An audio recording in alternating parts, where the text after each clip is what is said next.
y bydd ein haddoliad mewn ysbryd a gwirionedd. Ydy'r tywallt ysbryd glân arno, i ni'n gofyn ar ei ysbryd fod ar waith yma yn ein plith ac ar hyd a lled ein gwlad. Trig yr hafell wrthym, i ni'n gofyn hyn oll trwy enw ac heiddiant ein harglwydd Iesu Grist. Amen. Wel, croeso i'n gwasanaeth, croesawu'r Nadolig. Bwriad y noson heno fydd canu chydig o garolau, i chi weld trefn y noswaith. Fe gewch chi gyfle i ddewis carol hefyd o'r llyfryn sydd o'ch blaenau chi. Ac yna gewn ni ddarlleniad rywle yn y canol, ac yna 5 munud 10 cyn diwedd y noswaith, fe fyddwn ni'n cael gair byr o air Duw, ac yna gewn ni garol i groesawu'r Nadolig. Felly, gwasanaeth byr, y bwriad yw gorffen erbyn hanner nos. Pinnau fyddwn ni yn gorffen am hanner nos ar ei ben, neu siwr o fod, newn ni ganu carol wrth i ni fynd o Rhagfyr y bedwaredd ar 20 mewn i bore dydd Nadolig. Dyna beth yw'r bwriad, ond mae'n anodd amseru pethau mor berffaith, ond gewn ni weld sut newn ni yn ystod y noswaith. Felly, na i ddechrau trwy dewis un, ac yna wrth i ni ganu, falle allwch chi ystyried pa garol hoffech i ni ganu. Ond gewn ni ddechrau trwy ganu carol rhif 2. Carol rhif 2 ar gyfer heddiw'r bore yn faban bach, y ganwyd gwreiddyn jet.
Mae'n rhyfedd yn diwedd pan ni'n dod i gofio genedigaeth Crist. Mae'r hyn mae'r bedwerydd pennill yn sôn amdano o cofiwn Gethsemana, lle bu ef. Mewn carol yn sôn am enedigaeth Crist. Dwi ddim yn cymryd yn hir cyn ein bod yn canu am y groes. O cofion Gethsemana, lle bu ef, yn chwysu'r gwaed yn ddagrau lle bu ef, ac am y fflangell greulon yn arddu cefn y cyfion, ar hyd heolydd Sion, lle bu ef, a'i gnawd yn gwysu gyhirion, lle bu ef. Wel, dyna i ni yn ei gofio heno yma, yn wir, i ni'n cofio am yr enedigaeth, ond i ni'n cofio am yr enedigaeth am un rheswm. Oherwydd ei fod yn arwain at ei farwolaeth e. Ac dyna yw y canolbwynt yr Efengil a canolbwynt yr holl ysgrythyr, bod Crist wedi dod mwyn marw. Ac felly dyna pam i ni yn dathlu'r genedigaeth oherwydd y farwolaeth. Ac gobeithio heno yma byddwn ni'n ystyried hynny ychydig bach ymhellach. Ac yna, o'n i'n sylwi ar y bennill olaf, i ni'n cyfeirio at hwn yn aml yn ystod ein gwasanaethau o gyrolau, ond nid o'r eidrwydd am y darn cyntaf am hyn bechadu'r brysia fel yr wyt. Y darn nath fy nharo i nawr wrth i ni ganu, y linell i tir agorwyd ffynon a ilch dy glwyfau dion. Falle bydd hwnna'n berthnasol i rywun yma heno, neu rhywun sydd yn gwrando.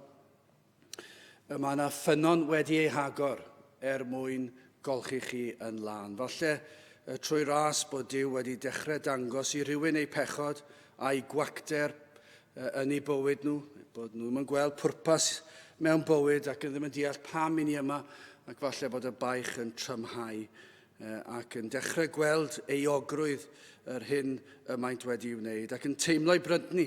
Wel, os felly, grandewch ar hwn, i ti agorwyd ffynon a ilch dy glwyfau dion, fel eira gwyn yn salmon, fel yr wyt, gan hynny tyrd yn brydlon fel yr wyt. Falle bod na rywun yn gwrando fydd yn gweld mae geiriau iddyn nhw sydd yma, iddyn nhw ddod ar frys ac i ddod yn frydlon, i ddod i olchi yn y ffynon, sef gwaed yr arglwydd Iesu Grist. Wel, os na ddewis o garol gan rhywun.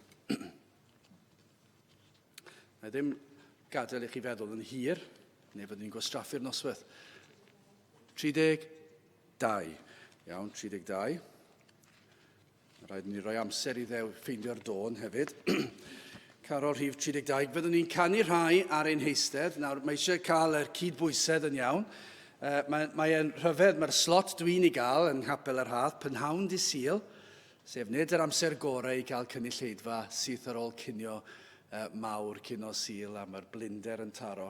Ac yna, chwarter wedi 11 o'r gloch y nos cyn bore di Nadolig, pan mae pawb wedi blino'n lan.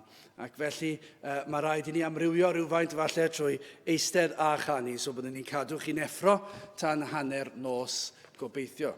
Felly, newn ni eistedd i ganu hon, ond fyddwn ni'n amrywio fe wrth i ni fynd ymlaen. Fel Carol rhif 32, ydy'r dôn yn barod?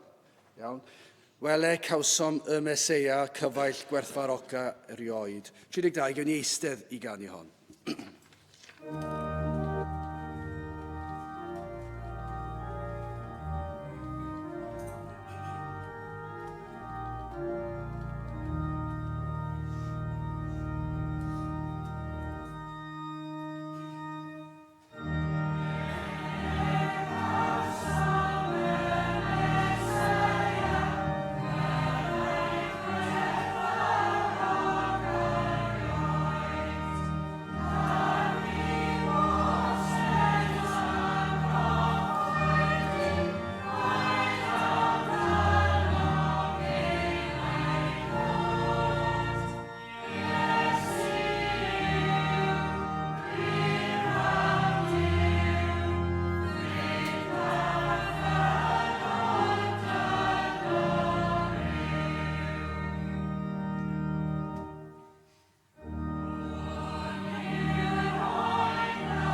carolau ac emynau Cymraeg. Maen nhw'n, wel, dylsyn ni fod yn bobl sydd yn gwerthfawrogi yr hyn y mae ein gwlad wedi ei gynhyrchu trwy ras Duw.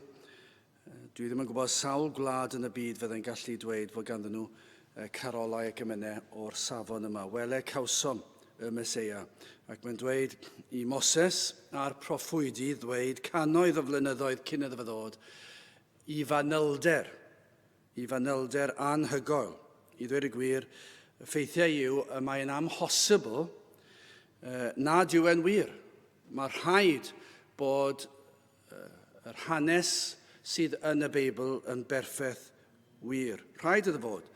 I feddwl am yr holl broffwydi, mae'r ystadegau, dwi'n dweud hyn bob tro, dylen ni gael fan hyn gyda fi rhywle yn fy mhoced mwyn cael effeithiau'n iawn.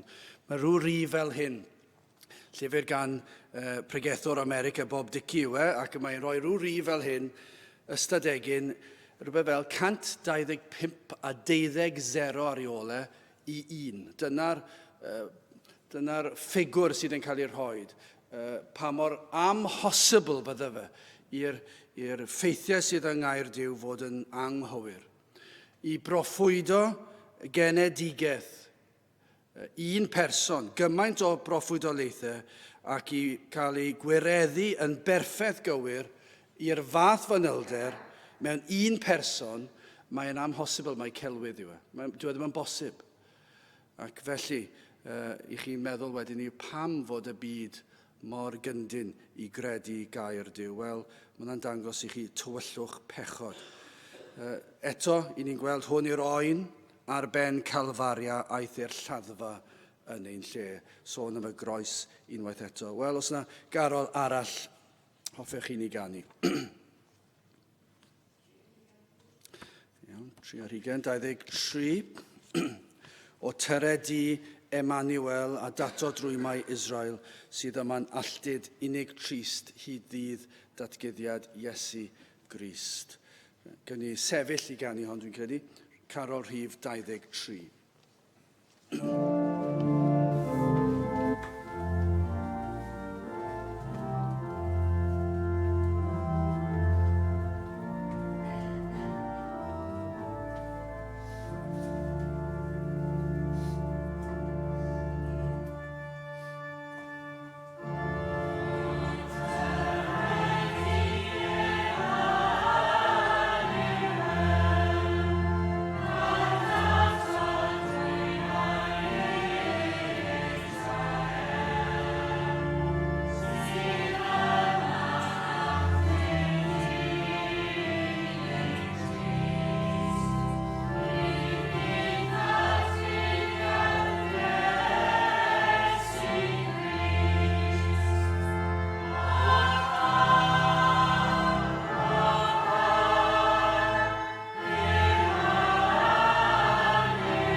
Cyn I ni ganu carol arall, gen I ddarlleniad o Aur Duw. Darlleniad o'r Efengyl yn ôl Matthew, y benod gyntaf, ac yn dechrau yn adnod 18. A genedigaeth yr Iesu Grist oedd fel hyn. Wedi dyweddio Mair ei fam Ef a Joseph cyn ei dyfod hwy ynghyd, hi a gafwyd yn feichiog o'r ysbryd glân.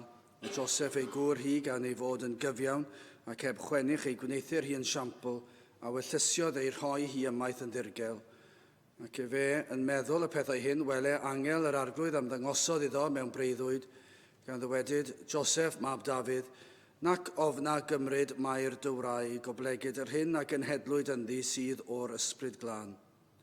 A hi a esgor ar fab a thi a elwi ei enw ef Iesu, o blegyd fe a wared ei bobl oddi wrth eu pechodau. A hyn oll a wneithbwyd fel y cyflawnyd yr hyn a ddywedwyd gan yr arglwydd trwy'r proffwyd, gan ddywedyd, wele morwyn a fydd feichiog ac a esgor ar fab, a hwy a alwant ei enw ef Emmanuel, yr hyn o'i gyfieithu yw Duw gyda ni.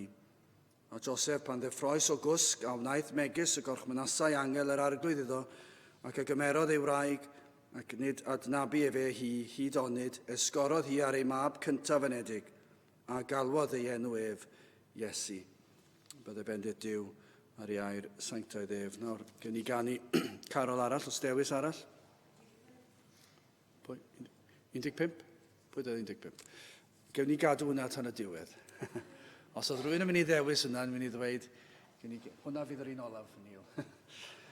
15 fydd yr un olaf. I only had 4 verses, by the way. Oh, okay. Na ni. Ni wedi. Pa un? 31. 31. Welen gwawrio ddydd yw gofio gen I seilo gorau swydd. Dwi'n credu bydd eisiau sefyll I ganu hon, ond sylwch cyn I ni ganu. Unwaith eto, edrychwch ar y bennill olaf. Hallelujah, hallelujah, aeth i'r lladdfa yn ein lle. Hallelujah, hallelujah, Duw sy'n fodlon ynddo fe. Sain hosanna I fab Dafydd, Iesu beinydd fyddon ben, am ei heiddiant sy'n ogoniant, bydded moliant mwy. Amen. Mae'r cyfan fyna. Chi'n sôn mewn carol am ei enedigaeth, yna chi'n sôn am ei heiddiant. Ei heiddiant yw bod Iesu Grist wedi byw bywyd perffaith. O'i enedigaeth hyd ei farwolaeth. 33 o flynyddoedd, pob un eiliad yn berffaith. Dim un hanesydd, dim un newyddiadurwr, dim un gelyn wedi darganfod unrhyw fai ar Iesu Grist.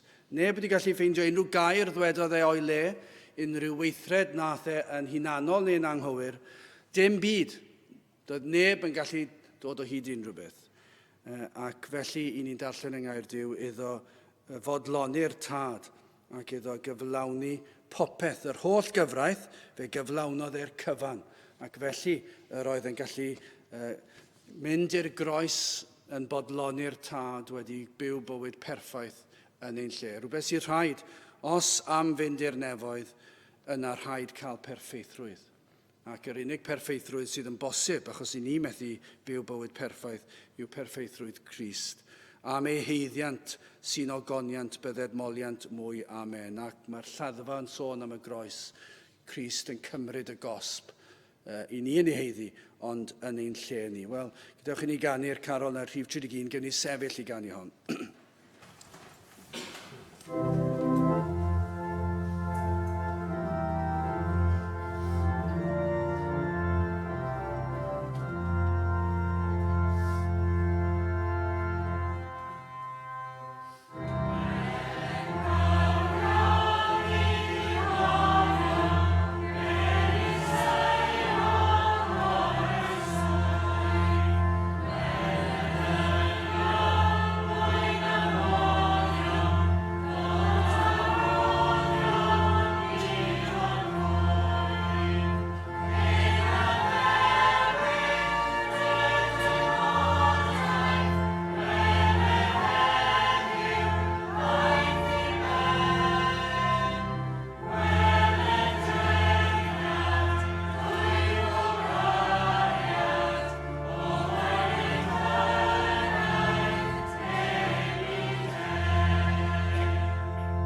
y blaen fan hyn, achos allai ddim dychmygu ni'n cael noswaith i ganu carolau yn hwyr yn y nos heb ganu rhif 26, Siai'r Gwynt, ac mae rhaid i ni eistedd i ganu hon hefyd. Felly mae hon yn garol hyfryd, ac wel, mae'n anodd dweud pa un yw'r ffefryn, ond yr ail bennill yn sicr. Cwsg am dro, cyn dawr bugeiliaid hyn, a dod i seinio clod wele mae'r doethion sy'n. Cwsg cyn daw Herod a'i gledd ar ei glin. Cwsg fe gei ddigon o fod ar ddi hun. Cwsg cyn dawr groes i thran. Cwsg fan wylid bach, cwsg nes dawr bore iach. Wel, 26 gen i eistedd i ganu hon.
Cyn i ni ganu carol arall, hoffwn ni edrych ar rhai adnodau, ac dwi'n gallu dweud yn weddol sicr fyddai ddim yn rhy hir achos mae hanner nos yn agosau. Felly gobeithio fedrai gadw'ch sylw chi ac na fydd blinder yn taro ac na fydd eich llygad yn dechrau cau yn ystod yr munudau byr sydd gyda ni yma heno. Ond gobeithio y bydd yr hyn sydd gen i ddweud yn cael effaith ac yn dwyn ffrwyth ac y bydd yr arglwydd Iesu Grist yn cael ei ddyrchafu. Wel, hoffwn ni ddarllen 5 adnod cyn dweud unrhyw beth. Ac dwi eisiau pwysleisio wrth i ni ddarllen yr adnodau, i ni'n mynd i bwysleisio yn yr adnodau yma y gair bod yna amrywiol eiriau yn cael ei ddefnyddio, ond yn sôn am Iesu Grist fel gwaredwr, iachawdwr a chibwr, beth bynnag. Matthew 1, adnod 21, dyna darn wnaethon ni ddarllen ar y cychwyn. A hi a esgor ar fab, a thi a elwi ei enw ef Iesu, oblegyd efe a wared. Dod o'r gair, felly mae e'n gwaredu, mae e'n waredwr. Efe a wared ei bobl oddi wrth ei pechodau. Dyna beth mae Matthew yn dweud. Dyma beth mae Luc yn dweud, yn Luc 1, adnod 47, am hysbryd a lawanychodd yn niw fy iachawdwr. Eto mae Luc yn dweud, yn Luc pennod 2, adnod 11, canis ganwyd i chwi heddiw geidwad yn Ninas Dafydd. Yr hwn yw Crist yr arglwydd. Dyma be mae Ioan yn ei ddweud. 1 Ioan 4, adnod 14. A ninnau a welsom ac ydym yn tystiolaethu ddarfod i'r tad ddanfon y mab i fod yn iachawdwr y byd. Dyna beth oedd Ioan. Dyma be mae Paul yn dweud. Yn 2 Timotheus 1, adnod 10. Eithir a eglurwyd yr awron trwy ymddangosiad ein iachawdwr, Iesu Grist. Yr hwn a ddiddymodd angau ac a ddig fywyd ac anllygredigaeth i oleini trwy'r efengil. A dyma be mae Pedr yn ei ddweud. Seimon Pedr, gwasanaethwr ac apostol Iesu Grist, at yr rhai a gawsant gyffelib werthfawr ffydd a ninnau, trwy gyfiawnder ein Duw ni a'n hachubwr Iesu Grist. Nawr,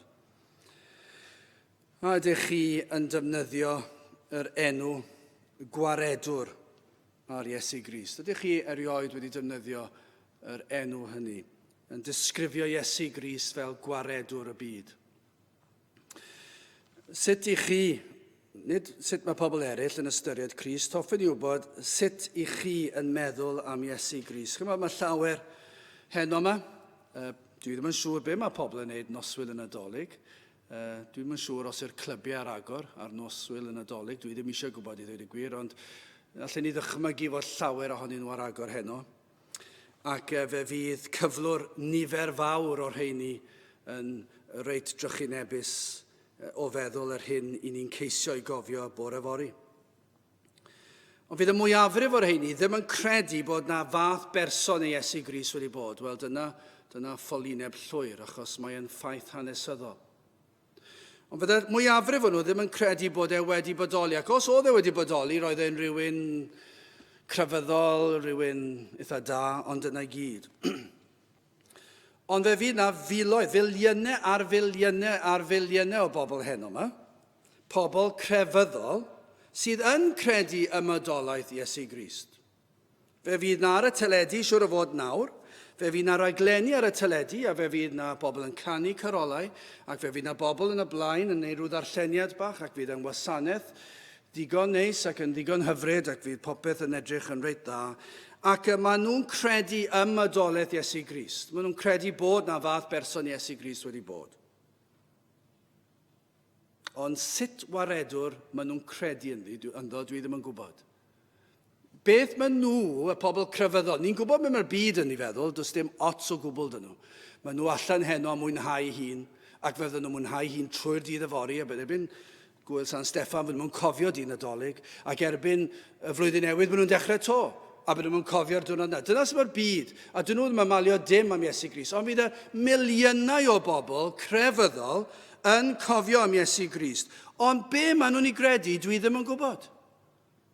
Dyn nhw ddim yn credu be mae'r Beibl yn ei ddweud, maen nhw'n credu rhywbeth am beth mae'r Beibl yn ei ddweud, ond be maen nhw'n ei credu, dwi ddim yn gwybod os maen nhw'n gwybod. Petai nhw'n dod yma nawr ac yn dweud wrthyn ni be maen nhw'n ei gredu, fydd ei neges nhw am mae eisiau ni fod yn garedig amser yn Nadolig, am eisiau bod yn neis i'n gilydd, am eisiau rhannu, am eisiau meddwl am pobl tlaw. Popeth i ni'n meddwl sydd yn iawn, ond nid dyna yw neges yn Nadolig. Mae yna eiriau mawr yn yr ysgrythyr ac un o'r geiriau hynny yw gwaredwr. Ystyr gwaredwr yw un sydd yn achub. A yw eich Crist chi felly, cymryd bod chi'n grefyddol yma heno, achos chi yma.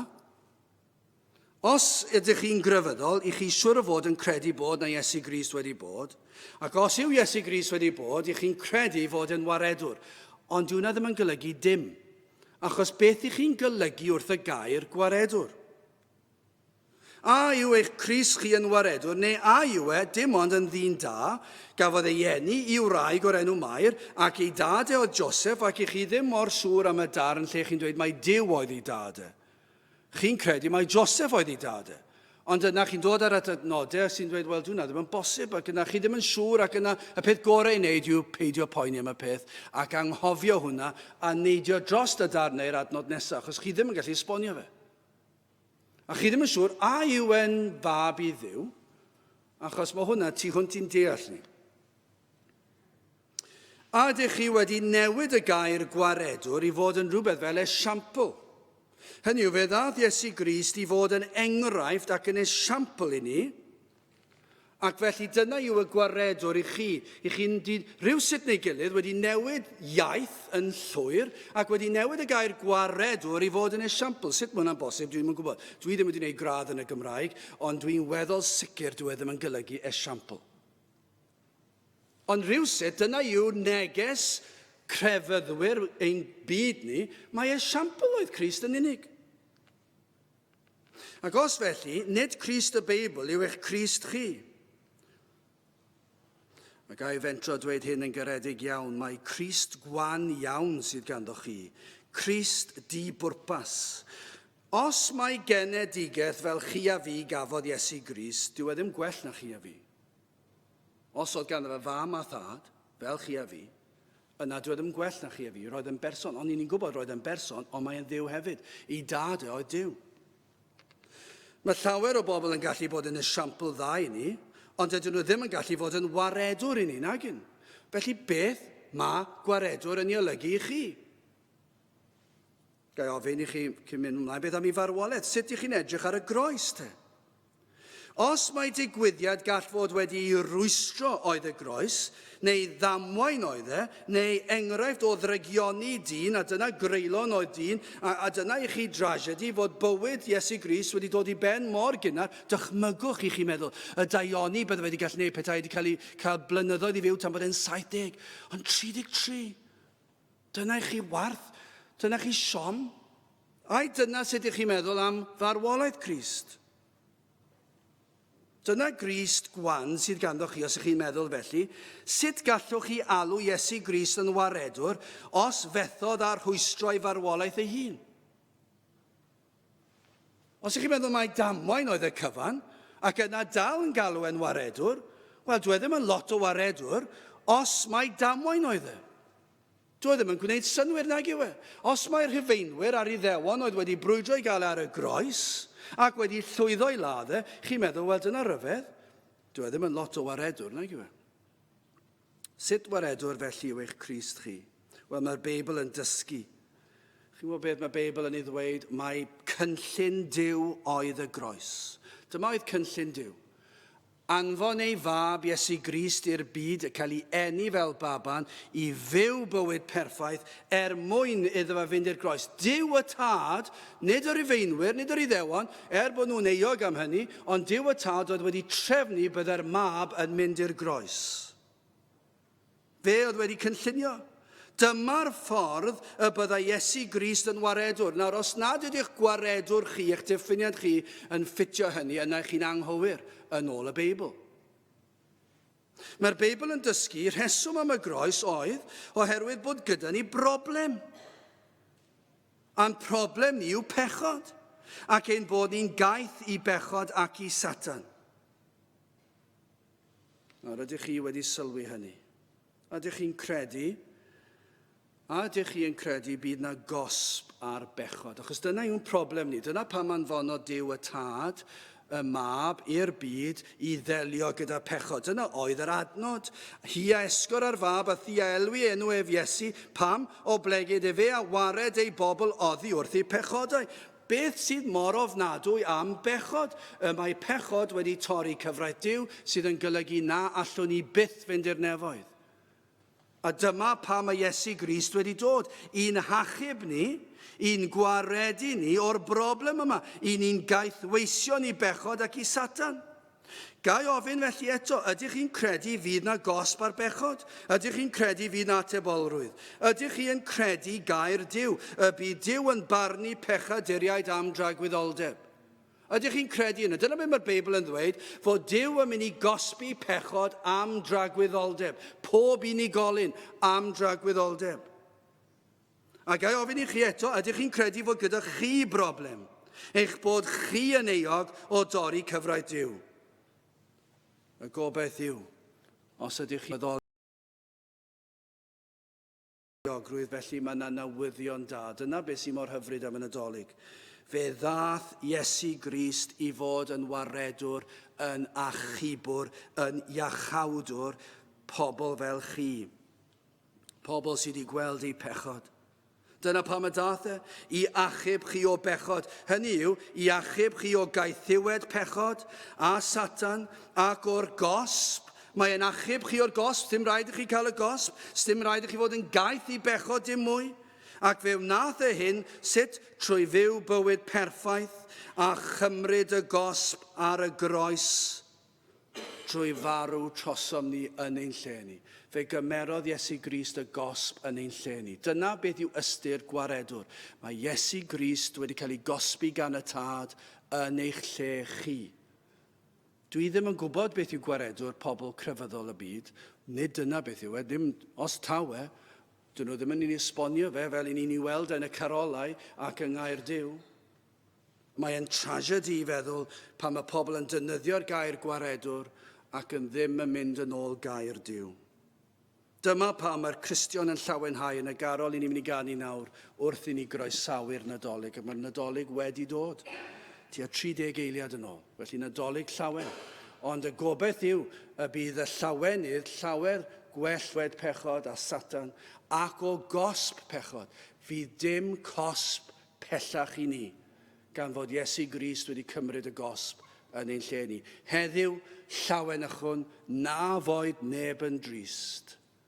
Mewn carolau seiniwn foliant Iesu Grist. Wel, gadewch ni weddio bydd pobl dros Gymru a dros y byd heno yma yn canu ac yn llawenhau am y pethau cywir. Fod Iesu Grist yn waredwr i chi. Fod e wedi maddau eich pechod, wedi'ch golchi chi yn ei waed ac yn rhoi bywyd tragwyddol i chi. Ei fod e wir yn waredwr. Wel, gadewch i ni sefyll i ganu'r carol olaf yma heno, rhif 15, heddiw llawen ychwn.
A nawr bydde di rasu'n harglwydd Iesu Grist a chariad Duw a chymdeithas yr ysbryd glân fod gyda chwi oll hyd byth.